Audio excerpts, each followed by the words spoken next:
ბაკურიანში ვიყავით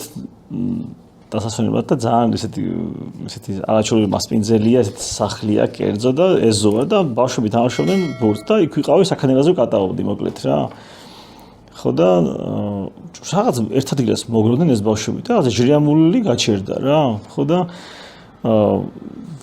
მივედი რაღაც უსიამოვნოთი მაშვებიან, ხო იცი რაღაც და მივედი და გდია ეს ძროხის ყბა ნახევარი რა. საშიშად გდია ცოტა ამიჭდა ამოსული რა ნაწილი და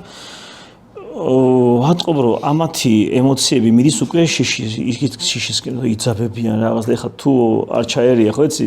კრეატიული სტრატეგიებით, სარეკლამო მარკეტინგული ინსტრუმენტებით და მთელი იმის რა სტორიტელინგებით რაღაცა შეიძლება იქ წავლეს ვაიმე ძროხა ხوار მოკლეს რაღაცა და უდა გადავფარო ეხლა ეს ამათი ემოცია და დარწმუნებული ხართ მეთქი რომ შეიძლება რომ ეს დინოზაურის ყბა იყოს მეთქი და უცბად წავიდა ეგრე აღმოჩენები გახდნენ ხო გაიხსნა ეს რაღაცა მოჯადებული ხო ისი იყო რაღაცა დაზაფრულები იყვნენ ცოტა რა და უცბად წავიდა კაი თემა შემოვაგდე და დინოზავრი მოვიტყე დიპლოდოკუსი თუ უფრო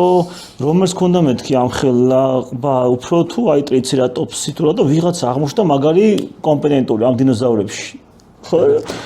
და ამან ითავა თავი ესო ეს არისო თქვა დაამტკიცა ხო სწორად გონია მე თუ წდები მეთქი და არა ეს არისო კაცო ხო და მე 4 ხელი მაშინ აქედავ თბილისში ჩავალ ჩემ მეგობარს ვეთქი მეთქი არქეოლოგია და ჩამოვა და დაანჩეს ის მიხედავს მეთქი და ეხლა თქვენი მიდი გააგრძელეთ თამაში და ამ ყბას ხო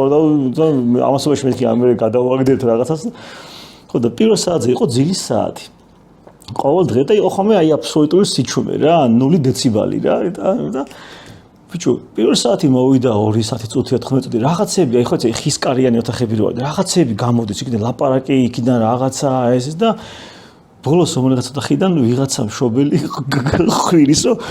გაიწინე შვილო რა უნდა აქ დინოზავრებს